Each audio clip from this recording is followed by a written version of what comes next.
Você não é escrava alguma. Você também não é uma deusa. Você é apenas uma pessoa. E você não precisa servir a ninguém. Você pode ser aquela que vai escolher. Essas foram as palavras que Eren Yeager disse para libertar Ymir da sua escravidão eterna. Mas o motivo para essa escravidão começa milênios antes disso. Hoje vamos contar a história completa de Ymir Fritz, como ela se tornou o primeiro titã do mundo e como seu legado terminou em Shingeki no Kyojin. A história começa há cerca de 2000 anos atrás, quando a vila natal de Ymir é atacada pelo Império Eldiano, tendo seus pais mortos e os sobreviventes transformados em escravos. Todos os escravos tinham suas línguas arrancadas para que não pudessem se comunicar ou questionar qualquer coisa. Escravos não precisavam ter voz alguma, e a história faz questão de retratar que eles também não tinham identidade própria ou sequer um brilho de vida, já que seus olhos nunca são mostrados de fato, apenas sendo mostrados através de meros sombreados. Um dia, o rei Fritz da época questionou os escravos sobre alguns porcos que haviam fugido, dizendo para o culpado se identificar, senão ele arrancaria um dos olhos de cada escravo presente. Imediatamente, todos apontam o dedo para Ymir, que depois nos é revelado que havia sido realmente ela que tinha libertado aqueles porcos e que talvez alguém tenha presenciado aquilo e decidiu acusar a garota, enquanto os outros talvez só tenham sido influenciados a apontar para ela, mesmo sem realmente saberem de fato. Ymir se enxergava de forma tão desumana que se viu espelhada até mesmo nos porcos que ela viu aquele dia presos. Ela os libertou para refletir a sua própria vontade em ser livre.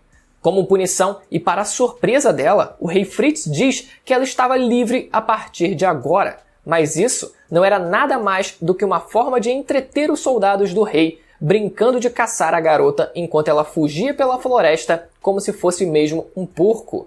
Ela segue correndo, mesmo tendo uma flecha presa na sua perna e outra nas suas costas, com lágrimas e sangue saindo dos seus olhos que a gente sequer podia ver, até encontrar uma árvore gigantesca com uma fresta na sua base que ela entra para tentar se esconder. Só que ela acaba caindo no que era provavelmente um lençol freático passando debaixo das raízes daquela árvore. Ela se afoga e no leito de sua morte aparece uma criatura parasita que vivia no fundo do mar e que lembra uma medula espinhal que se une ao seu corpo, e toda a vontade de Ymir de querer viver e principalmente de querer ser livre transformam ela no primeiro titã que pisou na Terra. Sua fisionomia era de um titã gigantesco com corpo feminino, costelas para fora do corpo e o principal, somente o esqueleto do seu rosto, simbolizando a garota que era para estar morta, mas que voltou para assombrar aqueles que a tentaram matar. Essa imagem de Ymir, em ilustrações posteriores, foi bastante romantizada, sendo desenhada de forma muito mais humana como sendo uma bela mulher. Mas por mais que ela tivesse obtido o maior poder do mundo e agora a capacidade de tomar a liberdade para si, a sua maior prisão estava em seu coração. E na página seguinte, o que achávamos que seria a execução de sua vingança, vemos a Ymir de volta na sua forma humana, de joelhos para o rei Fritz, o mesmo lugar e posição que ela se encontrava antes. Alguns anos haviam se passado e Ymir já era uma mulher adulta, e o rei aparece parabenizando ela por todo o trabalho que ela havia feito. Ela ajudou a construir estradas, a cultivar terras e criar pontes entre montanhas, e como recompensa, ele promete dar a ela a sua semente. O crescimento e o avanço do Império de Eldia continua, e com o poder de Ymir, aniquila o povo de Marley, dando início ao conflito que perdurou até os dias de hoje. Então, a função de Ymir passou a ser somente duas: gerar filhos para o rei Fritz e ajudar a nação a prosperar, seguindo com a aniquilação de outros reinos. Quando Ymir já tinha 3 filhas e o rei Fritz já estava com idade bem mais avançada, um guerreiro, infiltrado no exército, saca uma lança e atira na direção do rei. Mas por reflexo, Ymir se joga na frente e recebe o golpe por ele, resultando na sua morte. Essa cena desse guerreiro faz referência ao filme 300, ou a história na qual o filme 300 é baseada, onde um guerreiro também usa sua lança para atingir o corpo de Xerxes. Mesmo com todo o poder do mundo, nada podia fazer contra a prisão que era sua mente, e por isso não usou seu poder de regeneração como titã. o rei Fritz chega a dizer para ela se levantar e que uma mera lança não era capaz de machucar ela, e ordena ela a levantar e ir trabalhar, que era para isso que ela nasceu. Talvez aquilo não tenha sido apenas devoção ao rei, mas também uma forma de se ver livre abraçando a própria morte. E foi nesse momento que Ymir conheceu os caminhos criados pelo poder do Titã Fundador, um universo metafísico onde o tempo é eterno e ela poderia viver para sempre. Talvez o rei Fritz soubesse disso de alguma forma, ou talvez tenha sido mera intuição ou desespero, mas o que ele fez com o corpo de Ymir foi decepar o seu corpo em pedaços, como um animal, e mandar suas 3 filhas, Maria, Rose e China, comerem até o último pedaço do corpo de sua mãe, ainda cru. No leito de sua morte, Fritz diz para suas filhas terem filhos e procriarem, que o sangue de Ymir não pode perecer, abre aspas. Se vocês morrerem, minhas filhas, façam meus netos comerem suas espinhas. E assim se formaram os 9 titãs originais, cada um com suas características físicas individuais: colossal, bestial, mandíbula, carroceiro, fêmea, blindado, martelo de guerra e o titã de ataque. E assim descobrimos que Ymir, quem moldou manualmente os corpos de todos os titãs colossais existentes dentro das muralhas. É ela quem molda os titãs originais toda vez que eles se transformam, vivendo assim em eterna escravidão, seguindo as vontades daqueles que ela crê serem seus donos. Dentro da mitologia de Shingeki no Kyojin, Ymir é retratada de mais de uma forma na história. Para os eldianos, a existência de Ymir é enaltecida como um milagre divino. Os restauracionistas clamavam que ela e todos os chamados súditos de Ymir são as crianças escolhidas de Deus, e todas as atrocidades que Marley diz que Eldia cometeu não seriam possíveis, já que Ymir não iria permitir isso. Havia inclusive um culto secreto que endeusava Ymir, e foi dessa forma que a primeira Ymir que conhecemos foi introduzida na história. Sem saber, ela foi colocada no trono ainda jovem para servir como um símbolo a ser cultuado, já que os súditos precisavam de alguém para idolatrar e dar sentido às suas crenças. Essa Ymir, que por mais que tenha aproveitado pouco luxo que recebeu por causa disso, acabou encontrando um destino trágico, sendo descoberta, apedrejada e depois condenada a ser transformada em titã e vagar para sempre ao redor das muralhas na ilha de Parades. A segunda versão de Ymir era contada pelos Marleyanos, que acreditavam que ela recebeu seus poderes a partir de um acordo com o chamado Demônio da Terra, e usou esses poderes para exorcizar os Marleyanos. Existe também uma terceira teoria, que acredita que Ymir entrou em contato com a chamada Fonte de Toda a Vida, para ganhar seus poderes. Essa teoria, no entanto, é bastante desconhecida, já que Grisha nunca tinha ouvido falar até Eren Kruger ter contado a ele. Vários séculos depois, Frida Reis visitava sua meia-irmã História Reis, na fazenda onde ela foi criada. Durante uma de suas visitas, Frida conta para a História sobre Ymir ter feito um contrato com um demônio. Entretanto, no livro que isso foi mostrado, Ymir possui o nome de Krista. E quando História pergunta o que significa ser alguém feminina, Frida diz que significa ser como aquela garota do livro, porque ela era uma garota boa que se preocupava com as outras pessoas. Por isso que ela escolheu o nome de Krista para esconder seu verdadeiro nome quando decidiu fugir. A primeira vez que vemos Ymir agir por conta própria, ou pelo menos é o que a história dá a entender, foi quando Zeke decide se sacrificar para tentar matar Levi junto dele. Não sabemos se Zeke chegou a morrer de fato depois do ocorrido ou se ele estava à beira da morte naquele momento. Mas logo em seguida, vemos um titã anormal se rastejando até ele, abrindo sua própria barriga e colocando o corpo de Zeke no seu ventre, como uma mãe carregando um filho durante a gestação. Nos caminhos, vemos Zeke ser remodelado por Ymir e ganhando um novo corpo completamente intacto e isento de feridas. Logo depois, vemos o renascimento de Zeke, que consumiu o corpo daquele titã para adquirir o seu próprio de novo.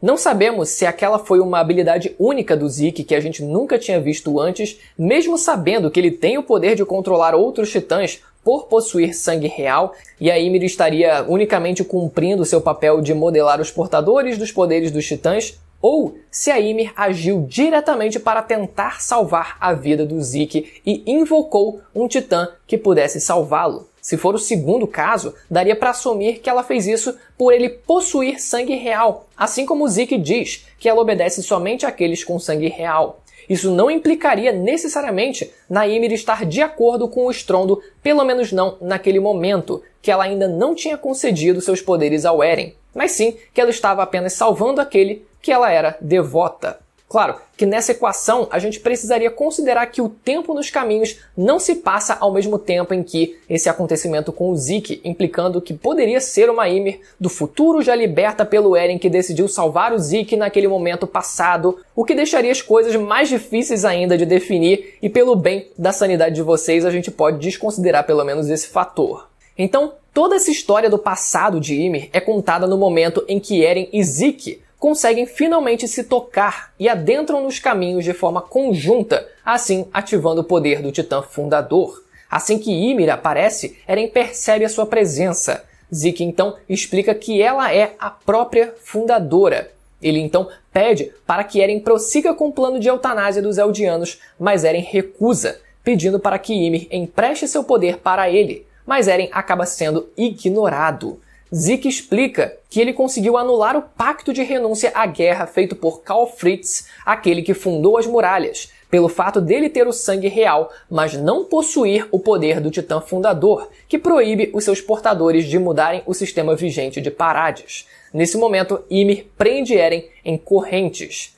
Depois que Zeke mostra para Eren as memórias de Grisha, pai dos dois, Zeke percebe que Eren havia sido responsável por influenciar as ações de Grisha para tomar o poder do Titã Fundador de Frida Reis, e aparece para seu pai no passado, que depois de tomar o poder do Titã Fundador, diz para Zeke que o plano do Eren era inevitável. O que Grisha não sabia era como esse plano iria terminar, mas apenas que ele iria acontecer.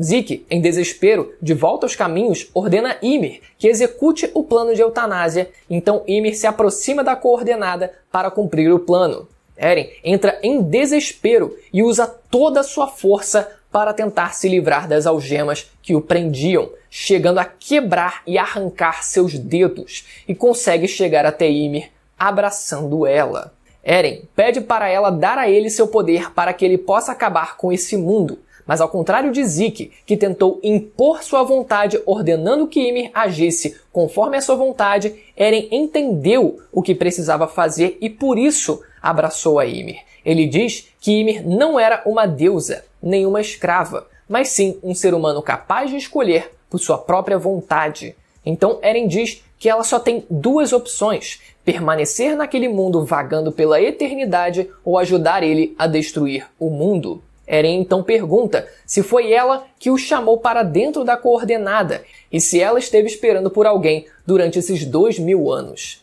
E pela primeira vez vemos os olhos de Ymir, numa mistura de tristeza e raiva, como se finalmente tivesse acordado de um longo pesadelo. Agora ela finalmente tinha uma escolha e então canaliza sua raiva do mundo, emprestando a Eren os seus poderes. E de volta ao mundo real vemos o Parasita, que ainda estava vivo no corpo do Eren, se reconectar à cabeça dele, dando início ao estrondo, despertando os titãs colossais das muralhas.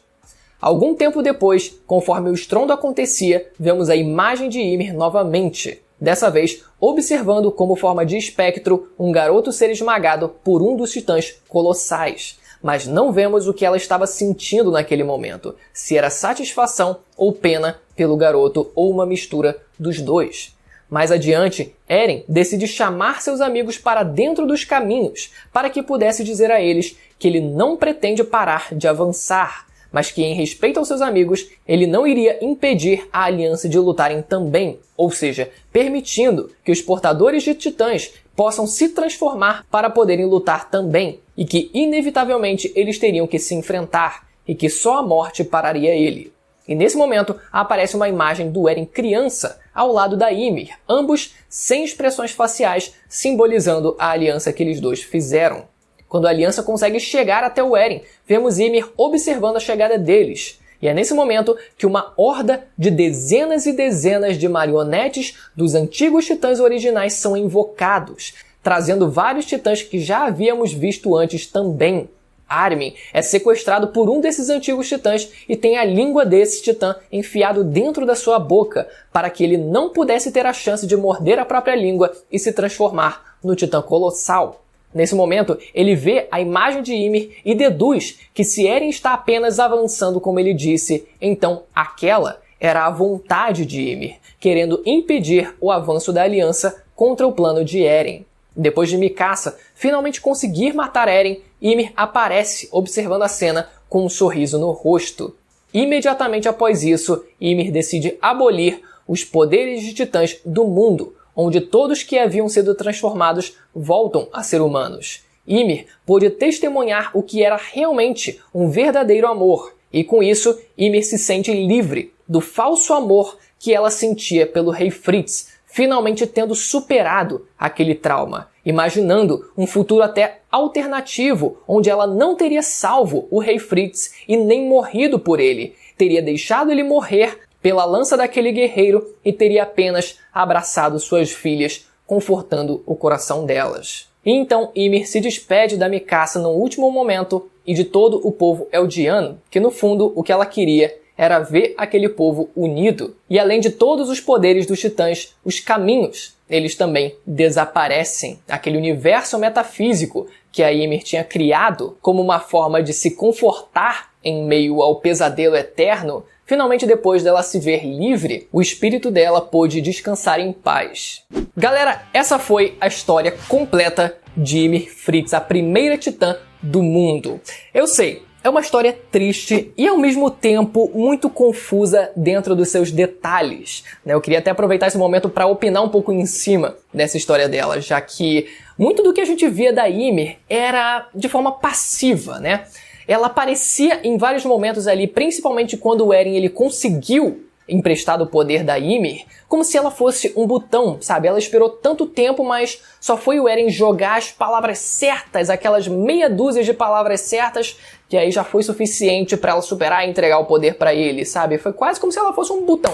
Tipo assim, ativar, eu consegui pegar aqui, tipo, um objeto que consegue ativar o estrondo nos caminhos, sabe? Não seria muito diferente disso. Então, no começo a gente vê muito essa passividade da personagem e muito da história dela também, por mais que seja brutal e absurdo em vários momentos bem sinistros, né? E tem um momento dela continuar se sentindo uma escrava e tal, essa parte acho bem legal. Mas alguns detalhes eles parecem ficar meio sem explicação, né? Como, por exemplo, o rei Fritz, como ele sabia que ele precisava dar o corpo da Ymir para as filhas comerem e depois passar adiante comendo somente a medula espinhal, sabe, dos portadores de titãs, e depois as filhas dele tiveram mais filhos, assim gerando os netos e assim gerando 9 titãs originais. Por que parou em 9? Por que geraram 9 a princípio, né? É só porque até neto é um parentesco mais próximo, então tem aquele sangue mais puro, então vamos manter aqui, chega até 9.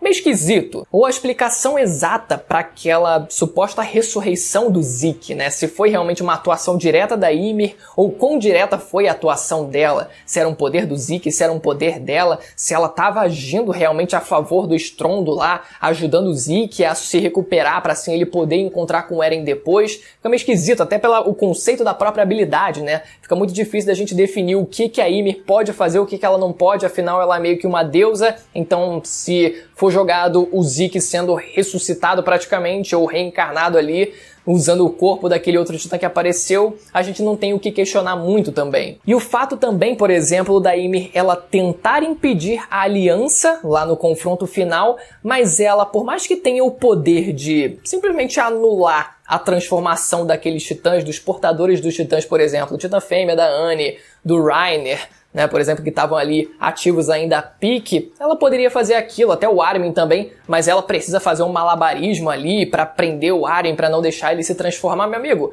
ela é uma deusa. Ela poderia cancelar ali a transformação deles, afinal não é ela que molda, que modela todos os portadores de titãs quando eles se transformam, isso é dito dentro do mangá. Então era só ela não fazer isso, afinal ela já estava livre naquele momento. Era só por quê? Porque precisava de um confronto. E no final, aquele sorrisinho no rosto que ela dá, né? É muito esquisito aquele sorrisinho, porque 5 minutos antes ela tava matando e destroçando e tentando foder com a aliança de todas as formas possíveis. E ela vê aquela ceninha e pum, dá aquele sorrisinho no rosto. Então, tipo, foi meio que 880, foi de 0 a 100 muito rápido, sabe? E toda a passividade, por mais que ela tenha agido bastante, né, nesse momento final da história, essa falta de fala da personagem, de ela colocar pra fora as opiniões, enfim, a gente ter mais informação partindo dela é o que deixa as coisas muito na nuvem, muito sombreadas.